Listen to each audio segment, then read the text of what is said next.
Hola a todos, mi nombre es Miriam Fernández, soy cantante, actriz y conferenciante motivacional y estoy muy contenta de poder estar con todos ustedes en Compaqui Profit 2020. Voy a compartir un trocito de mi historia con todos ustedes y bueno, me gustaría que pasásemos un ratito agradable, que para eso estamos aquí.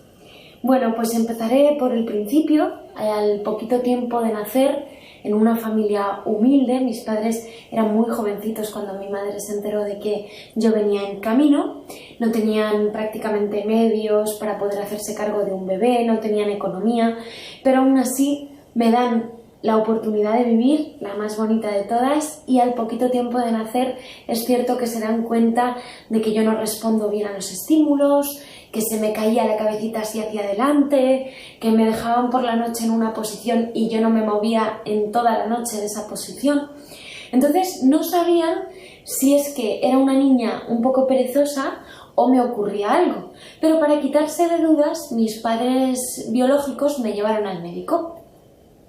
Y bueno, el médico me examina, me hace unas pruebas y después de un tiempo fijándose en las cosas que me estaban pasando, le dice a mis padres, a aquel doctor, que yo había sufrido una parálisis cerebral en el momento del parto que me afectaría a la parte locomotora de las piernas. Una parálisis cerebral es una falta de oxígeno, ¿no? Y bueno, pues el diagnóstico fue que yo no iba a poder caminar nunca, ni llevar una vida normal, que si acaso a los 15 años me arrastraría por el suelo utilizando los codos, pero que no iba a ser capaz ni de caminar, ni de moverme, y que estaría además toda mi vida en una silla de ruedas. Mis padres jóvenes, que además no tenían medios para hacerse cargo de mí, como bien he comentado, toman en muy poco tiempo la segunda decisión más generosa de mi vida. La primera, darme la oportunidad de vivir, y la segunda, darme en adopción a una familia maravillosa, la familia Fernández. Y por eso yo hoy me apellido Fernández, pero no nací llamándome así, ¿no? Entonces, casi de la noche a la mañana me convierto nada más y nada menos que en la pequeña de 7 hermanos. Y mis nuevos padres, cuando les dicen el diagnóstico y lo que el médico ha comentado, que yo no me voy a poder mover, que no voy a poder llevar una vida normal, bueno, pues mis padres lo que deciden es empezar a hacer conmigo un montón de ejercicios y de juegos para que yo no estuviera quieta. Entre todos los hermanos me acuerdo que hacían el trenecito, entre todos me agarraban así de la cintura y decían, venga Miri, camina, ¿no? Otras de mis hermanas también hacían juegos y me decían, ven, si quieres un caramelito, ven a por él, ¿no? Entonces yo intentaba moverme como podía para ir a por el caramelito. Mi nuevo padre, Rafa Fernández, lo que hacía era tumbarme en el sofá, agarrarme de las piernas y hacer el movimiento circular como de la bicicleta, ¿no? Como si estuviera pedaleando con una bicicleta imaginaria. De esa forma conseguía que mis piernas se movieran, se flexionaran, se estiraran y me preguntaba, Miri, ¿a dónde quieres ir hoy? Yo era una niña muy pequeña y yo le decía, papá, quiero ir a Disney, ¿no? Con las princesas de Disney. Y me decía, pues tú sigue pedaleando que algún día iremos a Disney. Todavía no he ido a Disney, pero mi padre me motivaba de esa manera. Y en el día menos pensado, después de hacer todos esos juegos, un día una de mis hermanas me dice, Miri, toma el caramelito, ven a por él. Y Miri hizo caso y echó un pie hacia adelante. Así que a los 4 años di mi primer paso y eso que los médicos dijeron que no iba a poder caminar nunca. Una de mis hermanas mayores, la que más carácter tiene de todos, dijo, ahí va, si la niña ha caminado, tenemos que ir al médico a demostrarle que se ha equivocado. Que ha dado un diagnóstico muy negativo, pero se ha equivocado. Y todos mis hermanos, Charo, no hace falta, porque ella tiene mucho carácter, entonces decían, Charo, no hace falta ir a decirle al médico que se ha equivocado. Y dice, sí, vamos a ir todos y vamos a demostrarle que la niña camina. Entonces fui allí con el caramelito siempre, porque yo necesitaba una motivación. ¿Para qué? Para mostrarle al médico que a la hora de emitir mi diagnóstico solo había tenido en cuenta la parte más científica del asunto. La capacidad física, el aguante, la manchita negra de mi cerebro, la forma de mis piernas, pero se había olvidado de un factor fundamental, de 3 cosas que siempre que están presentes en todo lo que hacemos son capaces de darle la vuelta hasta el diagnóstico más oscuro de todos, ¿no? Que es el esfuerzo, la entrega y el amor. Y en realidad eso era lo que le quería demostrar mi hermana al médico, que cuando están esos 3 factores, cuando tienes gente que te quiere, una familia que te apoya, pones ganas, pones esfuerzo y pones amor en las cosas que haces, todo es posible, aunque parezca que no. Claro, esta fue la primera etapa, yo di mi primer pasito, pero había empezado el camino, no nos íbamos a quedar ahí y todavía faltaba muchísimo trabajo por hacer. Entonces, desde que era muy pequeña, me llevaban a sesiones de rehabilitación constantes. Yo iba de lunes a viernes a una fisioterapeuta que me ayudaba a seguir moviéndome, ¿no? Entonces, recuerdo que uno de los ejercicios más importantes que hacíamos era que la fisio me agarraba y cuando yo me sostenía unos segunditos en pie porque todavía no tenía mucho equilibrio, me empujaba y me tiraba al suelo. Y entonces me volvía a agarrar y cuando yo me sostenía un segundito sola, me empujaba y me volvía a tirar. Mi hermana Charo, que era la que me acompañaba, no entendía por qué cada vez que yo intentaba ponerme de pie, esa mujer me tiraba y me empujaba y hacía que me cayese, ¿no? Pero hubo un día que la fisio, con muy pocas palabras, a mi hermana le ayudó a entenderlo todo. Le dijo, Miri, me lo dijo a mí y también a ella, le dijo, Miri y Charo, esta niña se va a caer tantas veces a lo largo de su vida que es muy importante que desde muy chiquitita aprenda a desarrollar los reflejos suficientes para que cuando ella sienta que se va a caer, aprenda a poner las manos, a cubrirse la cabeza, a esquivar muebles, para así hacerse el menor daño posible. ¿Y qué razón tenía? Porque con el tiempo me di cuenta de que esa fisioterapeuta lo único que intentaba enseñarme era a desarrollar el carácter suficiente para que si ella me empujaba 20 veces, yo fuera capaz de levantarme por mí misma 21. No solo reducía el daño, cubriéndome con las manos y sintiendo que me iba a caer y amortiguando la caída, sino que también, pues me enseñó que a veces es la única manera de avanzar en la vida, levantándote cada vez que te caes. Y da igual las veces que intenten tirar de ti hacia abajo, y da igual las veces que te digan que no, es muy importante saber caer, pero también estar preparado para levantarse. Porque mi madre en casa hacía el ejercicio contrario. La fisio me empujaba y me enseñaba a colocar el cuerpo y la mente y el corazón para saber caer, pero mi madre, cuando estaba a lo mejor en el salón y estaba rodeada de mis hermanos, pegaba un grito general y cuando me caía y decía que nadie la levante a la niña. A no ser que se haga una herida muy grande, y yo, hombre, gracias mamá también, a no ser que se haga una herida muy grande y llore mucho, que nadie vaya a por ella.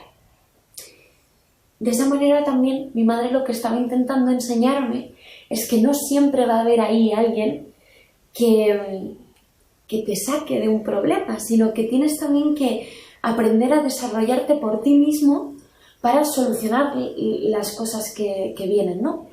Entonces yo me acuerdo que era una niña súper coqueta, muy presumida, y a mí me daba mucha vergüenza reconocer que me caía. Entonces a lo mejor, como no me hacían caso, me veían ahí en el suelo y yo hacía como, bien, no me han visto. Mi madre se acercaba y me decía, Miri, ¿qué haces ahí en el suelo? Y yo decía, buscar hormiguitas, ¿no? Cualquier cosa antes que reconocer que me había caído. Y luego, como nadie venía por mí, yo lo que hacía era mirar los muebles que había alrededor y me iba arrastrando hasta las mesas y al final apoyaba un brazo, luego el otro y conseguía levantarme por mí misma. Yo creo que ese ha sido uno de los legados más importantes que me ha dejado mi familia. Hacerme consciente de que aparte de que las caídas son bonitas, si sabemos verlas como bonitas, levantarse por uno mismo es fundamental. Y todo esto, además, se veía en la realidad, porque yo tenía una hermana que se llama Rocío, y ella era la que me acompañaba al parque y todo, y a mí me daba vergüenza caerme delante de los niños de mi edad, pero mi hermana Rocío me decía, Miri, tú no te preocupes que si te caes delante de ellos, yo me caigo encima de ti. Y así no saben si es un juego o si nos hemos caído de verdad. Entonces íbamos al parque y a lo mejor yo me caía, los niños me miraban y mi hermana echaba hacia atrás, se ponía a correr hacia adelante y se tiraba encima de mí así en plancha, ¿no? Y acabábamos riéndonos tanto que efectivamente era bonito. O sea, por eso para mí las caídas, cuando las compartes, realmente se convertían en algo divertido incluso. Todas estas herramientas, sin darme cuenta, me iban a ayudar a afrontar la siguiente etapa de mi vida, que fue bastante complicada porque cuando era chiquitita no me daba cuenta de la diferencia que yo tenía con respecto a mis compañeros. Es verdad que llevaba una bota de hierro para poder caminar, que era así como de metal y se ataba a la rodilla, y yo no era muy consciente de mi diferencia, pero a medida que iba creciendo, la convivencia en el colegio era más difícil todavía, porque veía que los niños empezaban a mirarme diferente. De repente esas miradas se convertían en risas, las risas se fueron transformando en burlas, las burlas ya en otras cosas. Poco a poco el bullying o acoso escolar fue muy presente y estuvo muy presente en mi vida durante mucho tiempo. Se metían conmigo, yo me recuerdo además un grupo de chicos más mayores que yo que en los recreos se dedicaban a rodearme y me empujaban unos a otros, yo me caía al suelo y entonces me volvían a empujar como si fuera una patata caliente porque todavía no tenía mucho equilibrio. Hubo una compañera que me cortó el pelo, tanto que mi madre me lo tuvo que igualar como si fuera un chico porque me cortó mucho. Luego otra compañera que me cortó el babi. Pues caminar diferente, sentirlo todo. Al final me fui convirtiendo en una persona pasiva poco a poco, en una niña incapaz de mirar a los ojos de la gente, incapaz de sonreír, incapaz de emitir una opinión propia, de tener un criterio, porque cualquier cosa que decía en clase era un motivo de burla.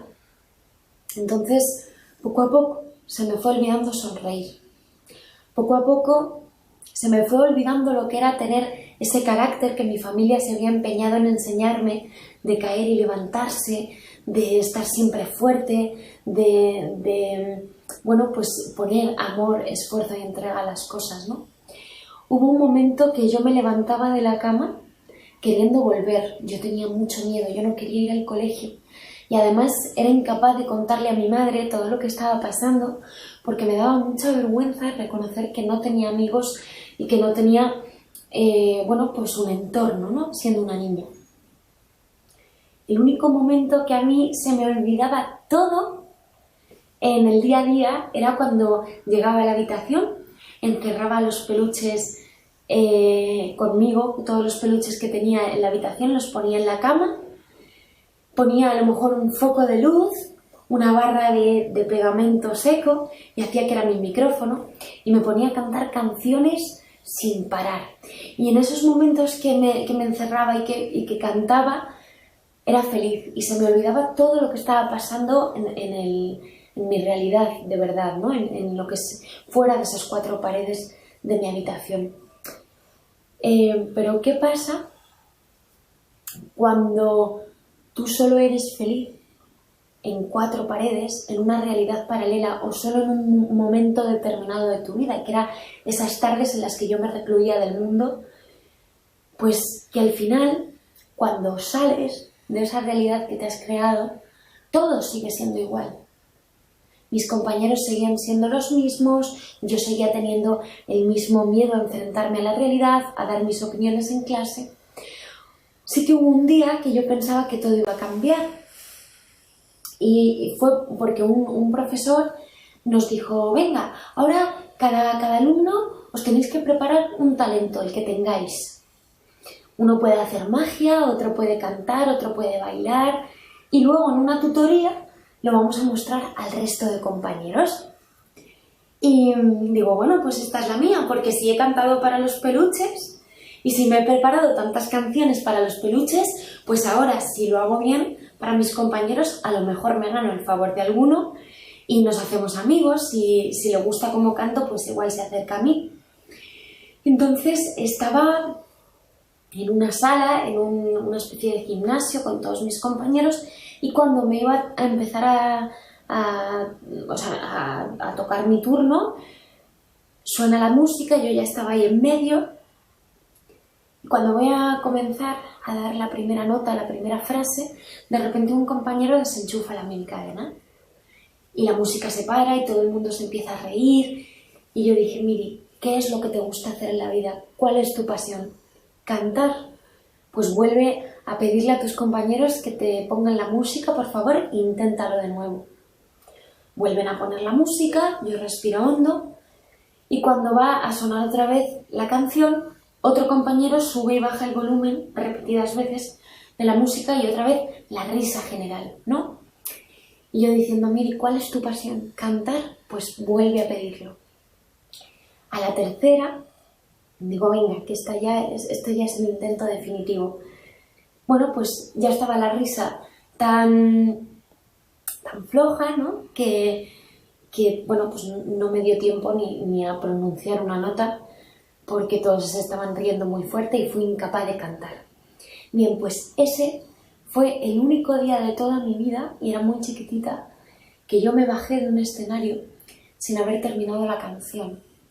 Ese día llegué a mi casa, no me apeteció poner la música, no puse a los peluches en la cama como todos los días, simplemente, y no sé por qué, me dio por ponerme frente al espejo y estar seria. Es verdad que estaba llorando, estaba muy enfadada. Y de repente, en ese momento de silencio, donde yo estaba conmigo misma frente al espejo, me vino a la cabeza una pregunta muy importante. La primera, bueno, me vinieron dos. La primera: Miri, ¿tú te aceptas? ¿Tú te gusta lo que ves en el espejo? Y la respuesta fue no. Veía una niña triste, veía una niña poco sociable, veía una niña que no le apetecía hacer nada, que se levantaba con miedo, que tenía ansiedad, todo. No me gustaba lo que estaba viendo en el espejo. Entonces fue cuando me dije: pues si no te gustas a ti misma, si no te aceptas a ti misma, ¿cómo pretendes que tus compañeros sí lo hagan? Y la segunda pregunta: Miri, ¿tú sonríes? Y la respuesta de nuevo fue no. Si no sonríes, si no tienes un gesto agradable, ¿cómo esperas que el resto sí te sonría? ¿Cómo esperas que el resto sí que sea agradable contigo? Fíjense, normalmente cuando tenemos un problema, solemos, y no sé por qué, será muy humano, señalar a otras personas y decirles: tú tienes la culpa de lo que me está pasando. En mi caso, la culpa de la realidad que yo estaba viviendo, por supuesto la tenían mis compañeros. Pero en ese momento frente al espejo, me di cuenta de algo, y es que en este gesto solo hay un dedo que está señalando al otro. Hay otros tres, ¿se ve bien? Hay otros tres que nos señalan a nosotros mismos, y esos nunca los vemos. ¿Por qué? Porque estamos cómodos, porque pasan desapercibidos. Es decir, que antes de echarle la culpa a alguien, yo me di cuenta de eso, antes de señalar al otro, había que examinarse a uno mismo. Y esas dos preguntas cambiaron mi vida. Era muy pequeña cuando llegué a estas conclusiones, porque mi familia se había esforzado por educarme de una manera y darme todas estas herramientas que poco a poco me llevarían a tomar esta decisión y a llegar a estas conclusiones, de que al final la decisión para ser feliz solo la tenía yo. Era la única que podía cambiar la realidad que estaba viviendo. Los de fuera no van a cambiar. Mis compañeros no iban a cambiar.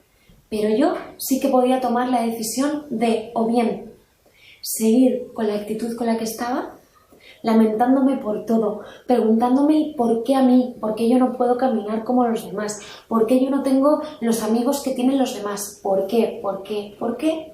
O por el contrario, ser feliz. Ser feliz aceptando que yo era como era y que las circunstancias a cada uno nos vienen como nos vienen. Y por supuesto tomé la decisión de ser feliz porque la vida es mucho mejor cuando decides tener la actitud adecuada. Necesariamente, con ese cambio de actitud viene un cambio de pregunta. El por qué, preguntarte el por qué me ha pasado esto, el por qué a mí, no sirve para nada. Sin embargo, si nos planteamos el para qué a mí, ahí la cosa cambia, porque le damos un sentido a las cosas. Entonces yo me propuse lo siguiente, dos cosas. Me propuse que iba a ser feliz, que iba a buscar mi para qué. Todavía no sabía ni para qué tenía una discapacidad, ni para qué me estaba pasando todo lo que me estaba pasando, nada. Pero estaba dispuesta a encontrar ese para qué. Y luego que cuando tienes un cambio, no solo se tiene que ver a nivel mental, sino también físicamente. Así que cada vez que un compañero se metiera conmigo, en vez de llorar, que era lo que estaba acostumbrada a hacer, iba a devolver una sonrisa. Sé que eso es difícil, sonreír cuando no apetece, pero yo me lo propuse como un ejercicio.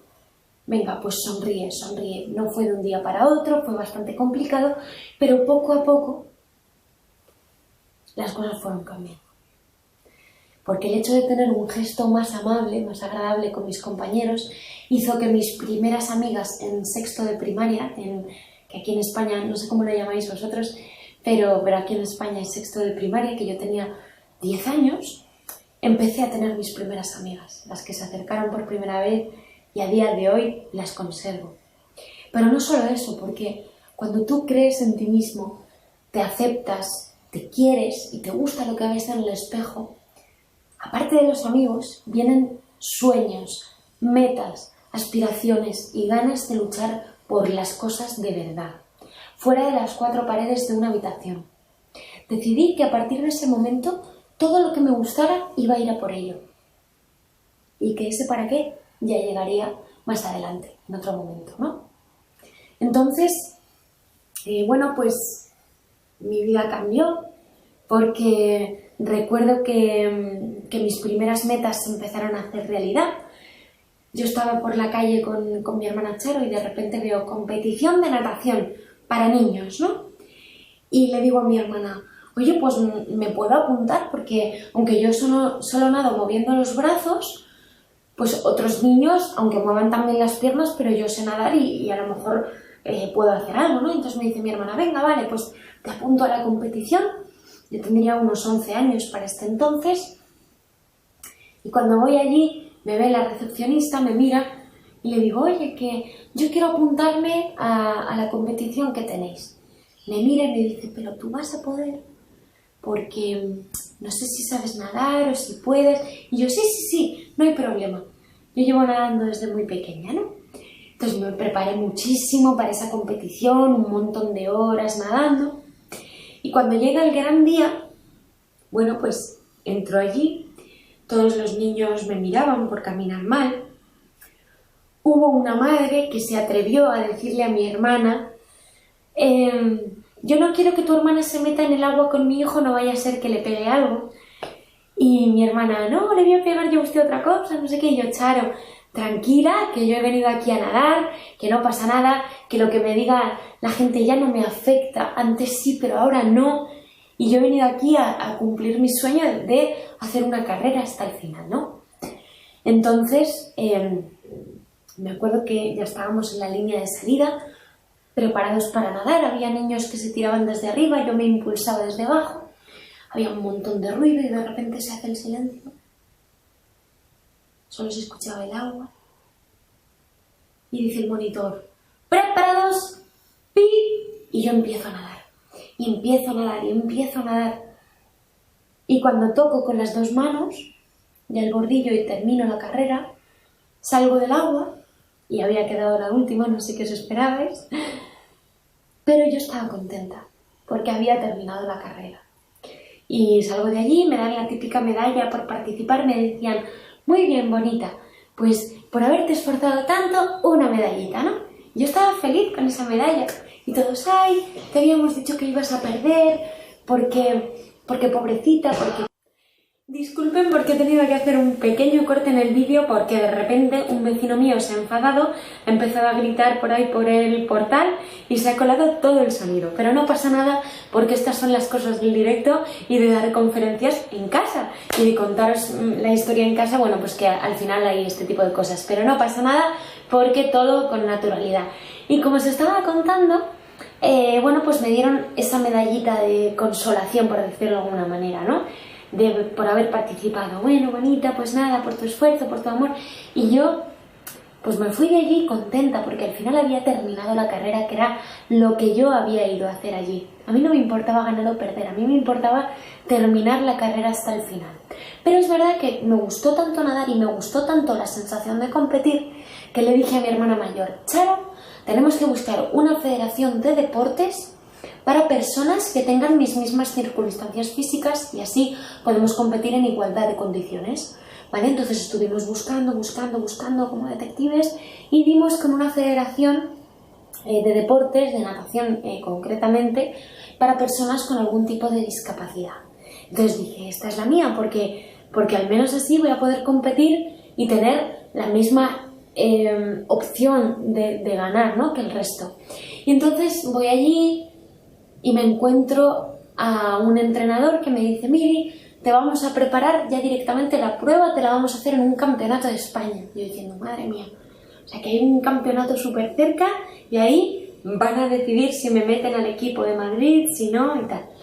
Entonces cuando llego a la competición, a la piscina, descubro que era una piscina igual a la que había competido con otros niños, un poco más profesional, pero que la gente era maravillosa porque de repente veía a uno con un andador derrapando, a otro pues con muletas, todos riéndose muchísimo, aceptándose, poniendo humor al asunto.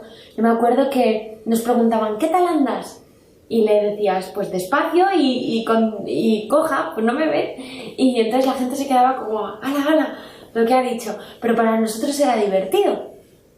Y entonces, bueno, pues conozco a mi equipo, el de Madrid, y veo a un chico de repente que no tenía piernas, pero tenía la sonrisa más bonita del mundo.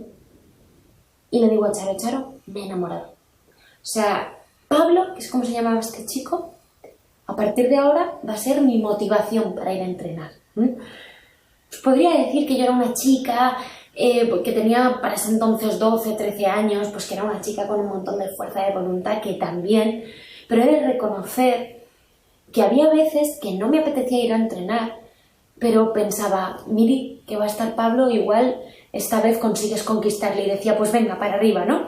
Yo me pintaba la raya del ojo para ir a nadar, y mi hermana no hacía más que decirme, pero Miri, ¿no te das cuenta? Eso es contraproducente, porque tú te tiras al agua divina, como una vigilante de la playa, pero al rato estás como un mapache con todo negro por aquí. Yo le decía, Charo, da igual, porque por lo menos la entrada triunfal al agua, Pablo la ve, ¿no? Y me ve guapísima. Bueno, pues cosas de niña de 15 años, 12, bueno, no sé cuánto, tendría como entre 12 y 15, ¿no? Entonces, claro, en esa primera competición, donde ya los niños pues, y las niñas tenían mis mismas condiciones, yo decía, yo lo tengo que hacer fenomenal. Yo tengo que hacer el mejor tiempo posible y tengo que intentar hacerme con el mejor puesto posible para que Pablo se fije en mí, ¿no? Y entonces, bueno, pues otra vez se repitió la misma historia. Esta vez había otros competidores que también se impulsaban desde abajo porque no se podían tirar desde arriba tampoco. Y de nuevo, un jaleo, mucho ruido y se hace el silencio en la piscina. Y de pronto dice el monitor, ¿preparados? ¡Pi! Y empiezo a nadar por toda esa gente que cree que no puede, por toda esa gente que se rinde antes de empezar, por toda esa gente que se limita, por toda esa gente que no lo intenta de una forma diferente. Toco con las dos manos y cuando salgo del agua escucho por el altavoz, Miriam Fernández campeona de España. Y yo diciendo, madre mía, qué maravilla, ya, si con esto Pablo no me pide el teléfono, yo ya no sé qué más voy a poder hacer, ¿no? Entonces me llevé las medallas de oro en esa primera competición, me metieron al equipo de la Federación de Madrid, luego estuve en la selección española y, bueno, pues lo de Pablo os lo cuento porque como no va a poder haber turno de preguntas, al final con Pablo no pasó nada, pero he de decir que le agradezco enormemente que me gustara y esa relación tan bonita que tuve con él, porque me hizo conseguir muchas medallas de oro. Yo solo quería lucirme ante el chico que me gustaba, ¿no? Bueno, y fue maravilloso, porque en esta etapa, con gente tan diferente y a la vez tan igual, descubrí que no solo es sano aceptarte a ti mismo, sino también aprender a reírte de ti. Cuando tú eres capaz de reírte de las cosas que te pasan, de ponerle normalidad, de gastar bromas, hay un puntito más de aceptación y mucha más felicidad, ¿no? Bueno, ya tenía amigos, ya había cumplido sueños, ya había chicos que yo me fijaba en ellos, otros que se fijaban en mí, pero me faltaba una cosa muy importante que todavía no había llegado. Y a los 14 años, de repente un día me despierto, miro el reloj, veo que son las 6 de la mañana, que había muchísimo ruido en casa y le pregunto a mi madre, mami, ¿qué está pasando? Y me despierto así un poco, abro el ojo y veo que se están llevando a mi padre, que ya por ese entonces era mayor porque mis padres me adoptaron muy mayores. Veo que se le están llevando al hospital en ambulancia. Le había dado un infarto cerebral, ¿vale?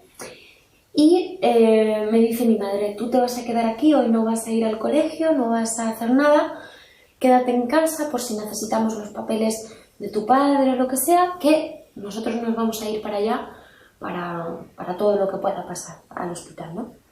Y bueno, pues estuve toda la mañana sola, esperando que no sonara el teléfono con malas noticias, y menos mal que a mi madre y a mi hermana Belén, otra de mis hermanas que es enfermera, les dio por volver a casa para descansar un rato, después de comer, o sea, estaba más o menos sobre la hora de la comida, porque cuando estábamos por el postre recibimos una llamada telefónica.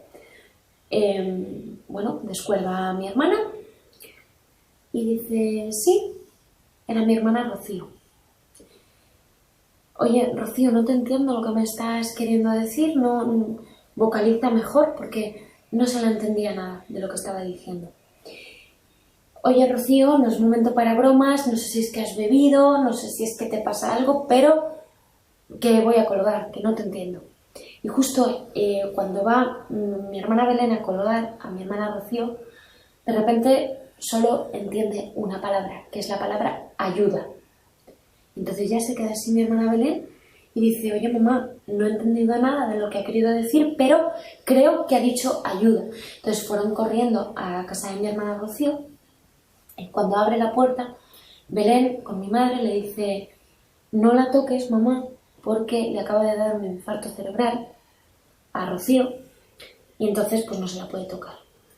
El mismo día a mi padre por la mañana, a mi hermana por la tarde, los dos habían sufrido lo mismo y a los dos se les había llevado a la ambulancia, no se sabía nada de lo que estaba pasando, no entendíamos nada.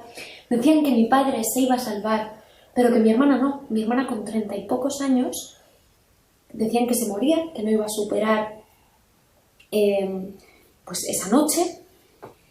Y bueno, ahí ves un poco la fragilidad de la vida, ¿no? Cómo te puede cambiar de un minuto a otro, reflexionas mucho, pero por suerte mi hermana, que es una Fernández, como si no hubiera Fernández en España, se salvó en esa noche y cuando pude ir a visitarla me di cuenta, o sea, estaba mi padre en una planta, mi hermana en otra, y ya fui a visitarles a los dos.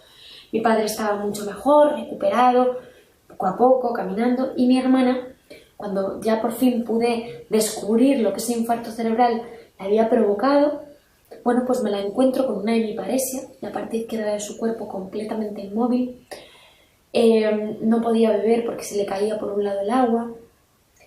Tenía la mentalidad de una niña pequeña y me quedé a solas con ella un momento en la habitación y me dice: Miri, esa noche en la que los médicos decían que yo me iba a morir, que yo lo estaba escuchando perfectamente, solo que mi cuerpo no reaccionaba, yo me tendría que haber muerto. Porque tenía casa, coche, novio, trabajo y amigos. Y en un momento he perdido la casa porque ya no voy a poder vivir sola, he perdido el coche porque ya no puedo conducir, he perdido el novio, porque es verdad que el novio poco a poco dejó de aparecer y al final la dejó. Y muy pocos amigos vienen a visitarme porque además a mí me da vergüenza que vengan, ¿no? Claro, ella me decía todas esas cosas, me decía también: es que a causa de lo de mi cerebro yo no voy a poder llevar una vida normal y tal. Y yo, lejos de sentir pena, porque cuando tú quieres a una persona lo último que tienes que sentir es pena. A medida que ella me iba hablando, a mí se me iba encendiendo la bombilla. Y al final le dije: Rocío, ¿qué me dijeron a mí los médicos cuando me dio mi infarto cerebral en el momento del parto? Exactamente las mismas palabras que a ti. Que no iba a poder caminar, que no iba a poder llevar una vida normal, que iba a estar en una silla de ruedas y que no iba a poder darle la vuelta al diagnóstico. Pero tienes una cosa muy importante, que es la familia o gente que te quiere. Y yo he podido, y me miraba y me decía: sí, tú has podido. Me decía: ¿tú eres una Fernández? Me decía: yo soy una Fernández, sí. ¿Tú vas a poder? Y perdonad que se está colando otra vez el ruidito de la vecina. No pasa nada, cosas del directo. Le decía: ¿tú vas a poder? Y me decía: sí.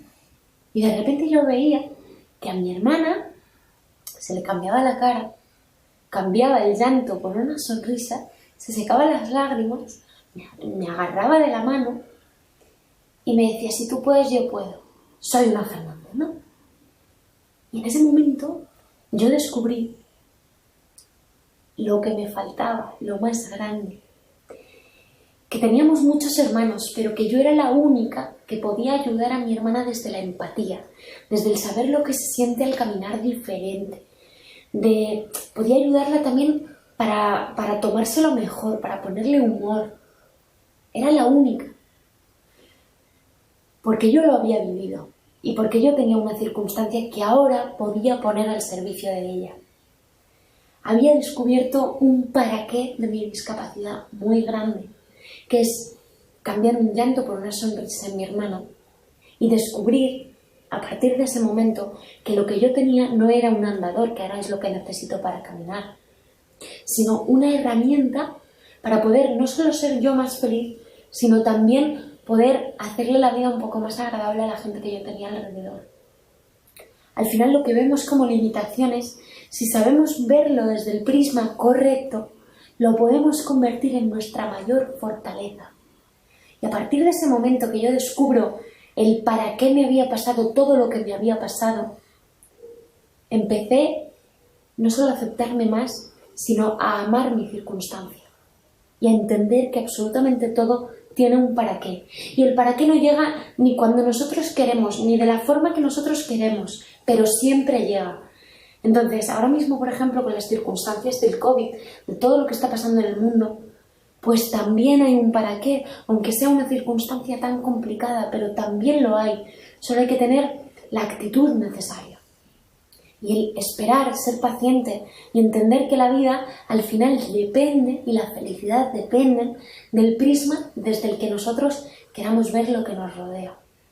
Fijaros, os voy a enseñar mi andador, a ver si me lo pueden traer. Mi andador, que no sé si se verá muy bien, pues es un coche de carreras. Yo dije: Miri, si esto ha ayudado a tu hermana a ser mucho más feliz, tiene que haber más usos del andador, tiene que haber muchas cosas más, ¿no? Y entonces, saliendo ya pues a las discotecas de joven y, bueno, que ahora sigo siendo joven, pero pues de adolescente y tal, dije: ya está, el andador tiene que servir para más cosas. y descubrí que donde el resto de personas ven simplemente un artilugio para caminar, un problema, una dificultad, yo podía colgar en el manillar del andador mi bolso y que fuera un perchero, podía poner los abrigos aquí en el asiento en las discotecas y ahorrarme el euro del ropero, podía servirme también como carrito de la compra. Los que tenemos de compra, pues yo lo que hago es poner aquí una cesta y me sirve para ir a la compra de una forma independiente. También me sirve como filtro anti chicos superficiales, porque a lo mejor estoy en una discoteca, veo que un chico se acerca y me pregunta, oye, ¿tú por qué llevas eso? Yo le digo, porque lo necesito para caminar, tengo parálisis cerebral y lo necesito para caminar. Entonces el chico me suele mirar de arriba abajo, es la primera reacción, y me dice, no me lo creo. Le digo, hombre, pues sácame a bailar y lo compruebas por ti mismo, ¿no? Y cuando ya el chico me saca a bailar y descubre que yo tengo dificultades a la hora de andar, hay dos reacciones posibles. La primera, que el chico empieza a poner cara de ¿dónde me he metido? A ver cómo salgo de esta. Le voy a decir que te mejores y te pongas buena, ¿eh? Venga, hasta luego. Y se da la vuelta. Entonces, en ese momento que el chico está empezando a iniciar el movimiento de giro para irse a por otra chica, yo ya estoy dando las gracias porque no he invertido ni un minuto de mi tiempo más que el necesario, el del bailoteo, en conocer a una persona que no va a aceptar mi defecto, porque para mí no es un defecto, es simplemente una circunstancia más evidente, pero no el más importante. Entonces, porque claro, luego está el otro tipo de chicos que tú le dices esto es un andador y no les importa y se quedan bailando contigo y luego descubren que en mi caso, pues yo vivo sola desde hace 10 años, tengo mi propio carro o coche, bueno, pues tengo mi propia empresa, tengo mi trabajo, tengo una vida normal, pero claro, me sirve de filtro anti chicos que se asustan fácilmente o que les digo que tengo una discapacidad y se dan la vuelta enseguida. Vamos, que lo que ustedes se dan cuenta en 6 meses, yo me doy cuenta en una milésima de segundo y eso me ahorra muchísimo tiempo y me ayuda a conocer a personas que yo ya sepa a priori que van a merecer mucho la pena. Entonces, al final, todas estas maneras de ver el andador se pueden aplicar al resto de cosas de la realidad, porque todos tenemos algo que si miramos desde un prisma diferente se puede convertir en nuestra mayor herramienta. Me conformo con que solo uno de ustedes, a partir de ahora, cada vez que vean un caminador por la calle, se acuerden de mí. Pero no porque yo lo lleve, sino porque recuerden que al final toda la realidad hay algunos que pueden verlo como un aparato, una dificultad, un problema, o otros que lo vean como un ropero, un filtro anti chicos superficiales y todas las cosas que hemos dicho, ¿no? Entonces me conformo con que solo uno de ustedes pueda ver el caminador de una manera distinta y a su vez también los problemas que cada uno tengamos. De verdad, depende de uno mismo. Yo he escuchado siempre la definición de felicidad y para mí no es otra cosa que tomar la decisión diaria de ser feliz. De levantarnos cada mañana y decir ¿en qué voy a centrar mi atención? En el atasco de los coches por la mañana, en aquello que no funciona, en aquello que no tengo, en aquello que me falta, o por el contrario, en todas esas cosas que nos hacen diferentes, que nos hacen únicos, que nos hacen disfrutar de la vida y potenciar todas las capacidades que tenemos, que todos tenemos un montón. Quiero terminar contando una cosa que creo que fue el momento más duro de mi vida y a su vez el que más me enseñó, porque repito, todo, absolutamente todo tiene un para qué. Bueno, pues a los 18 años yo decido presentarme a un concurso televisivo aquí en España, un talent show, se llamaba Tú sí que vales, no sé cómo, pero gané ese programa y para mí fue una cosa súper bonita. Porque fue el comienzo de mi vida profesional como tal. Al final dejé la natación y empecé a dedicarme a la música, que era lo que me gustaba. Luego con ello empezó el teatro, estoy en compañías como actriz y bueno, pues fue el inicio, ¿no? Ganar ese programa fue el inicio de muchas cosas y también la recompensa a, bueno, pues haber aprendido cuando todos los niños me hacían bullying, que no podía bajarme del escenario sin haber terminado la canción y que al final cuando le pones pasión y constancia a las cosas, como ya he comentado, pues los sueños se pueden cumplir. Y yo gané este programa, no me lo esperaba, fue algo muy bonito, simplemente pues eso, una manera que tuvo la vida de decirme sigue por este camino, sigue esforzándote y nunca te rindas.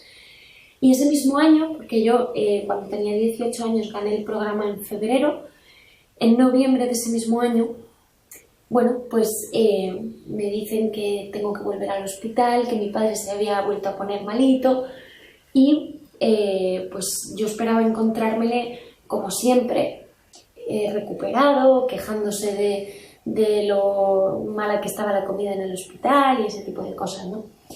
Y cuando voy a verle me doy cuenta de que esta vez ha sido más grave lo que le ha ocurrido, que tenía un respirador, que no podía pronunciar ni siquiera una palabra, que estaba ya muy malito. Y cuando entré y le vi, supe que probablemente esa iba a ser la última vez que yo viera a mi papi con vida, ¿no? Yo tenía mucho miedo a perder a mis padres cuando era pequeña. Yo solo me podía dormir si les escuchaba respirar, moverse. Me daba mucho temor, como me habían adoptado muy mayores, me daba mucho miedo quedarme sola joven, ¿no? Y cuando de repente estoy en el hospital y veo a mi padre en esas circunstancias, pues no sé por qué me dio por mirarle, por agarrarle fuerte de la mano. Yo no sé de dónde sacó él las fuerzas, pero me apretó la mano y en ese momento le dije todas las cosas que no le había dicho antes. Le dije perdón por haber pues tenido discusiones contigo porque no me dejabas llegar a la hora que yo quería a casa. Gracias por todo lo que has hecho por mí y te quiero, ¿no? Yo le decía todas esas cosas y mi padre lo único que hacía, porque no podía hablar, era agarrarme de la mano como diciéndome sé que estás ahí y sé todo lo que me estás diciendo, ¿no?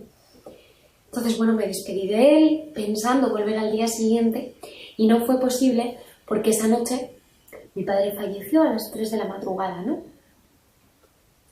Lógicamente no fue fácil, lógicamente no fue una etapa agradable, pero con el tiempo aprendí una de las cosas más bonitas del mundo. A partir de lo que pasó con mi padre, me di cuenta de, primero, que no iba a volver a esperar nada de tiempo para decirle a una persona te quiero, gracias y lo siento, gracias por estar en mi vida, te quiero y te valoro. No iba a esperar a que ya nadie no se me pudiera contestar, sino que lo iba a decir en el momento. Y no me iba a ir ni un solo día a la cama sin decirle a mi madre cuánto la quiero también.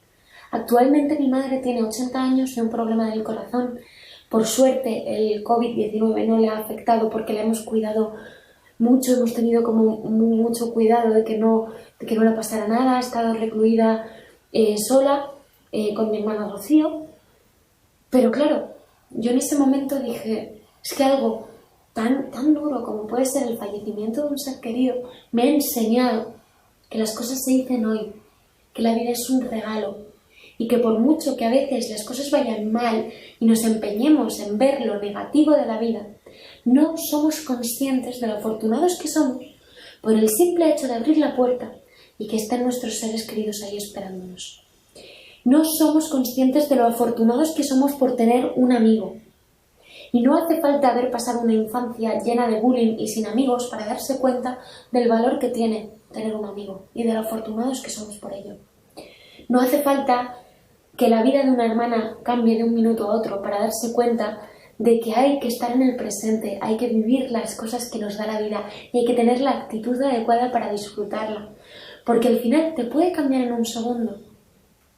Nada de lo que les he contado les hace falta para decidir y tomar la decisión de ser felices desde hoy. A pesar del COVID, a pesar de todo lo que está ocurriendo, está en sus manos.